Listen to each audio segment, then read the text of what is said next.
Que o Brasil é o país dos impostos, disso todos sabemos. Mas quais são exatamente estes impostos? Os impostos que são cobrados no Brasil são vários, mas ficaremos com os principais. E estes impostos que o governo cobra dos cidadãos brasileiros incidem em 3 esferas, que são os impostos federais, os impostos estaduais e os impostos municipais. Vamos verificar primeiro os impostos federais.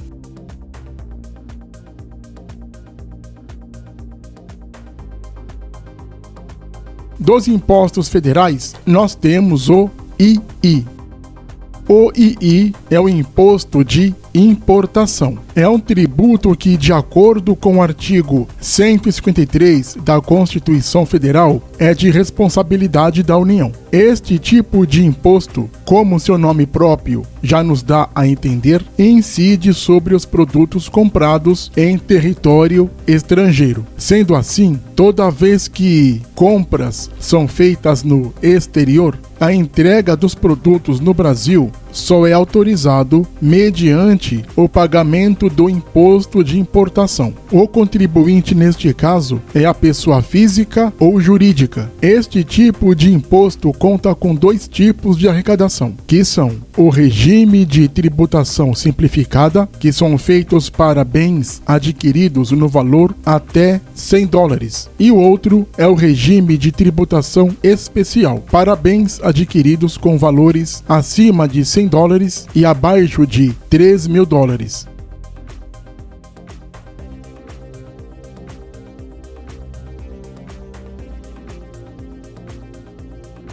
IPI. O IPI é o Imposto sobre Produtos Industrializados. Também é um tributo de competência da União. Basicamente, os contribuintes do IPI são os importadores, comerciantes ou arrematadores. Ele é destinado exclusivamente aos donos de indústrias. Esse tipo de tributação recai tanto no valor do produto importado como do produto industrializado nacional. Além disso, no caso de produtos levados a leilão, o imposto também é cobrado.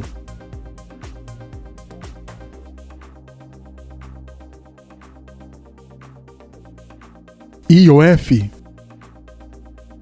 O IOF é o Imposto sobre Operações Financeiras. É um dos principais impostos pagos pelo cidadão ao longo de sua vida. Basicamente, tal tributação recai sobre operações de câmbio, operações de créditos ou operações de seguro. Além disso, ele também é cobrado em operações mobiliárias ou relacionadas a títulos. O contribuinte pode ser tanto pessoa física como jurídica. Tudo vai depender de quem realizar a operação. De acordo com o Código Tributário Nacional, do artigo 63, a cobrança do IOF pode estar relacionado a operações de crédito, operações de câmbio, seja na troca de moeda estrangeira ou nacional, operações de seguro, como no recebimento de prêmios ou gerações de apólices, e na emissão, pagamento, transmissão ou resgate de valores mobiliários a títulos.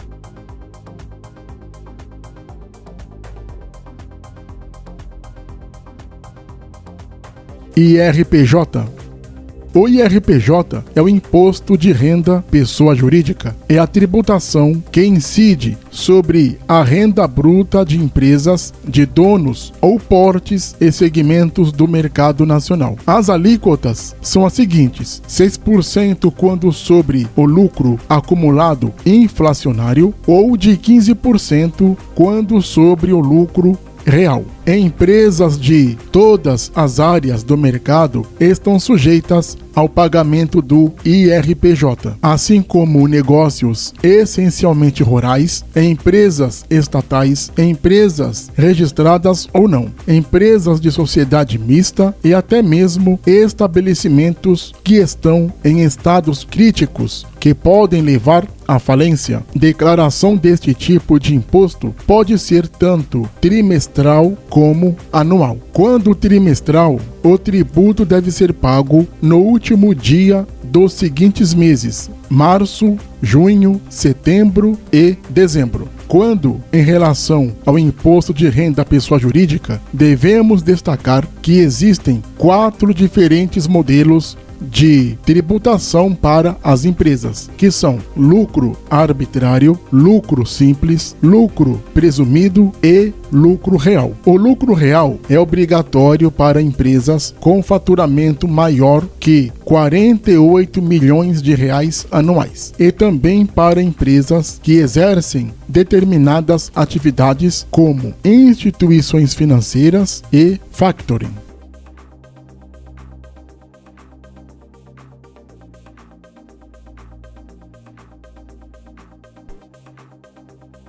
Outro imposto que está entre os principais impostos federais é o IRPF, que é o Imposto de Renda à Pessoa Física. Esse tipo de tributação incide na renda do trabalhador brasileiro. Esse tipo de imposto não é cobrado para uma grande parcela da população, uma vez que é necessário ter obtido os ganhos acima de um valor específico para contribuir no IRPF. A alíquota do Imposto de Renda de Pessoa Física varia bastante e é proporcional à renda de tributação.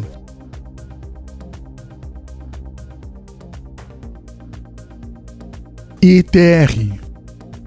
O ITR é o Imposto sobre a Propriedade Territorial Rural. É um imposto federal cobrado todos os anos exclusivamente nas propriedades rurais. Basicamente, ele deve ser pago pelos donos de imóveis rurais ou usufrutuários portadores de títulos, sendo estes pessoas físicas ou jurídicas. Quando não há pagamento da tributação, a cobrança é de 1% de juros ao mês.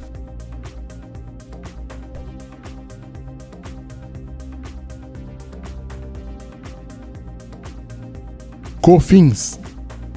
O COFINS é a contribuição para o financiamento da Seguridade Social. É um tributo cobrado de empresas brasileiras de todos os portes e segmentos do mercado, com exceção às micro e pequenas empresas, desde que registradas no regime do Simples Nacional, que diminui as tributações para tais empresas com o objetivo de legalizá-las. Basicamente, as empresas devem pagar este imposto para auxiliarem o governo federal no financiamento de programas de Seguridade Social, tais como Previdência Social, Assistência Social e Saúde Pública. Essa contribuição é baseada nos rendimentos brutos anuais da empresa. Para as empresas com regime de lucros não cumulativo, a alíquota é de 7,6%. Já as empresas que optarem pela incidência do tipo comutativa, a alíquota é menor que 3%.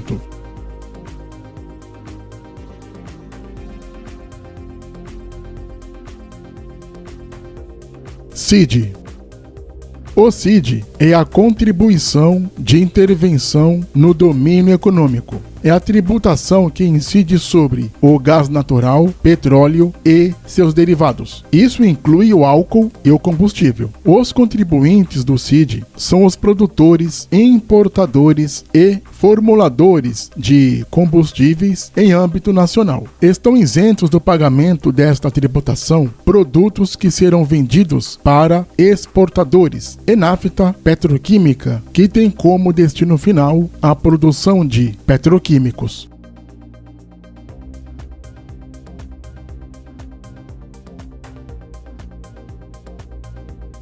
CLL.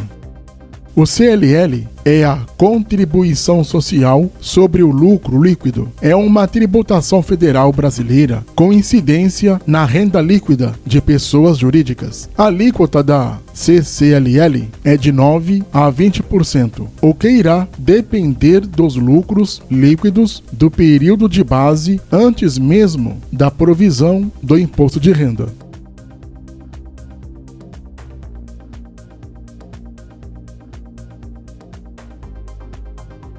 INSS. O INSS é um dos impostos mais populares em âmbito nacional. Basicamente, essa tributação é destinada ao Instituto Nacional do Seguro Social, que pertence ao Ministério da Previdência Social. O INSS foi criado no ano de 1988 e é dotado de inúmeras funções, sendo a mais popular entre elas a responsabilidade pela aposentadoria social. O imposto é recolhido tanto das empresas, que são pessoas jurídicas, como dos trabalhadores, que são pessoas físicas. Entre os pagamentos realizados pelo INSS, destacam-se a aposentadoria, pensão por morte, auxílio-doença, auxílio-acidente e demais benefícios também previstos em lei. O INSS é um tributo descontado em folha de pagamento e a alíquota varia de 8% a 11%. Basicamente, quanto maior é o salário, maior também é o desconto no lerite.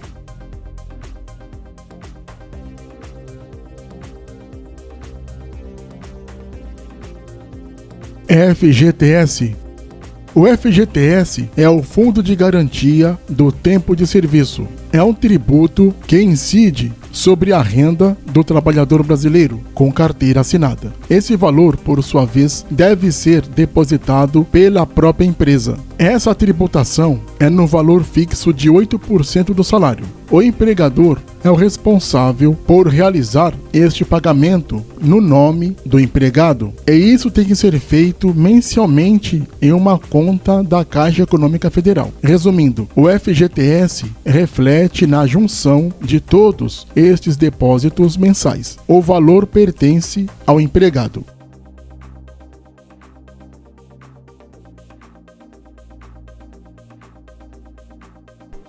PIS ou PASEP.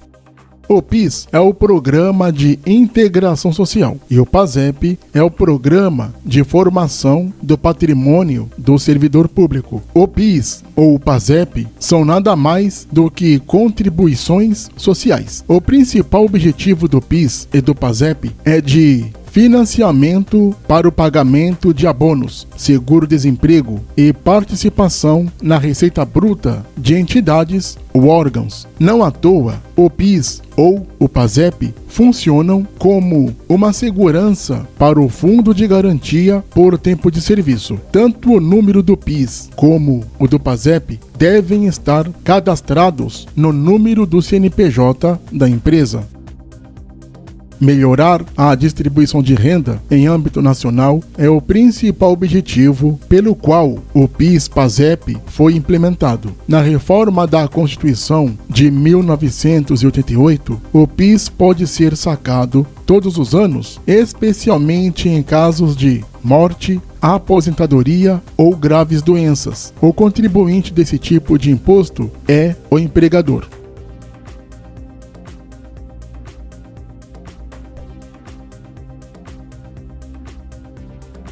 Agora vamos aos impostos estaduais. Dos impostos estaduais nós temos o ICMS. O ICMS é o Imposto sobre Circulação de Mercadorias e Serviços. É um imposto instituído em todo o Brasil. Cada estado, por sua vez, pode alterar a tabela de valores a serem tributados por conta própria. O ICMS é um tributo que incide sobre os mais variados tipos de serviços prestados em âmbito nacional, como serviços de importação, telecomunicações, transportes interestaduais ou intermunicipais, prestação de serviços e assim por diante. Ele também incide na circulação de alimentos, eletrodomésticos, roupas, veículos e etc. Os contribuintes do ICMS são pessoas jurídicas, ou seja, empresas cadastradas na Secretaria de Estado da Fazenda. A inscrição do estabelecimento é obrigatória antes mesmo do início de suas atividades. Basicamente, qualquer empresa que atue na transferência, vendas, transporte ou qualquer outra operação comercial de circulação de mercadorias deve contribuir para o ICMS.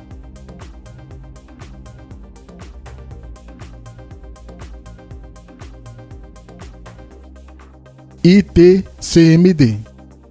O ITCMD é o Imposto sobre Transmissão, Causa-Mortes e Doação. É um imposto de competência do Distrito Federal, como também dos estados brasileiros. Seu objetivo é incidir sobre o recebimento de herança, isto quando é causa-mortes, ou doações, no caso de relações com intervivos. Este imposto passa a ser cobrado após a transmissão de bens como créditos, imóveis e direitos em geral, ou títulos de um indivíduo para outro, seja após a morte ou como doação. A alíquota varia de caso para caso e a função desse tipo de imposto é essencialmente fiscal.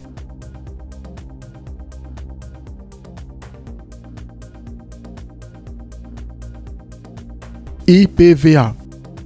O IPVA é o Imposto sobre a Propriedade de Veículos Automotores. É certamente o imposto estadual mais conhecido pela população. Basicamente, este tributo estadual é instituído na Constituição Federal e incide sobre a propriedade de veículos automotores, o que inclui carros, motos, ônibus, caminhões e etc. Após arrecadado, 50% do valor é de domínio do Estado e outros 50% da cidade onde o veículo foi registrado. A alíquota do IPVA varia de estado para estado e incide sobre o valor do veículo na tabela FIPE. O IPVA foi criado no ano de 1985 em substituição ao TRU, que era a Taxa Rodoviária Única. Ele não tem nenhum tipo de relação com a situação das ruas ou estradas do estado, sendo seu objetivo exclusivamente fiscal. O imposto deve ser pago anualmente em parcela única ou em até 3 mensalidades.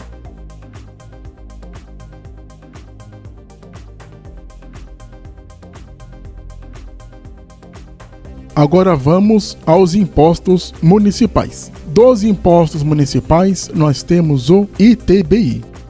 O ITBI é o Imposto sobre Transmissão de Bens Intervivos. É um tributo municipal de competência do Distrito Federal e dos municípios. Em algumas cidades, ele também pode ser conhecido pela sigla CISA. Esse tipo de imposto incide sobre a transferência da propriedade de casas, prédios e imóveis de modo geral. Sendo assim, o processo de compra e venda de uma residência, por exemplo, só é oficializado após o pagamento deste tributo. Na grande maioria dos casos, o ITBI é pago pelo próprio comprador do imóvel. Porém, tudo vai depender do tipo de negociação. A alíquota do ITBI varia de cidade para cidade, porém é de, em média, 2% sobre o valor de mercado do imóvel.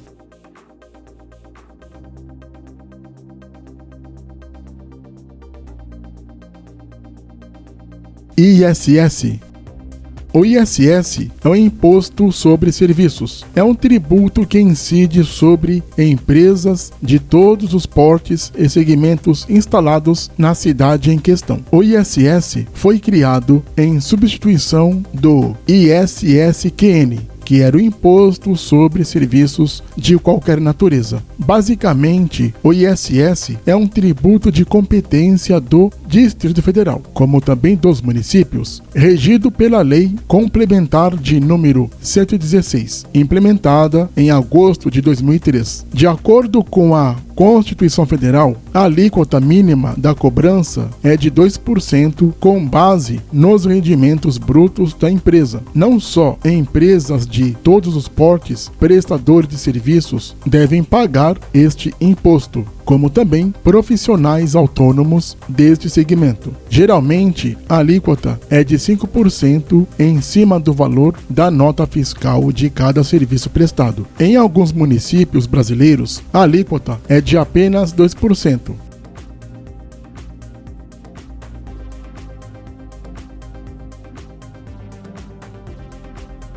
IPTU. O IPTU é um imposto sobre a propriedade predial e territorial urbana. É um imposto que incide sobre a propriedade de qualquer tipo de imóvel, que inclui residências, galpões industriais, prédios comerciais ou residenciais, chácaras, terrenos e qualquer outros espaços. A base de cálculo deste imposto depende do valor venal do imóvel, ou seja, o valor de mercado pelo qual ele deve ser comercializado. Para o cálculo do valor venal do imóvel, por sua vez, levam-se em consideração os seguintes fatores: tamanho do terreno, total de área construída e não construída, localização do terreno na planta da cidade e qualificação, o que irá depender do acabamento da obra. Após calculado o valor venal do imóvel, multiplica-se este valor pela alíquota de seu município. Geralmente, a alíquota é de 1% para casas e comércios ou de até 3% para prédios e terrenos.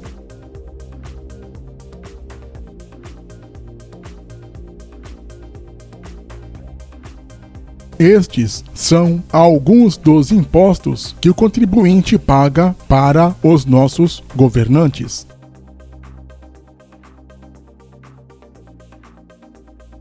Não esqueça de se inscrever no canal.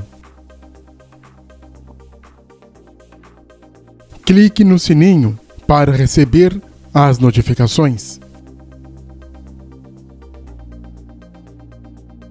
Compartilhe o canal. Dê o seu like. Deixe também seu comentário.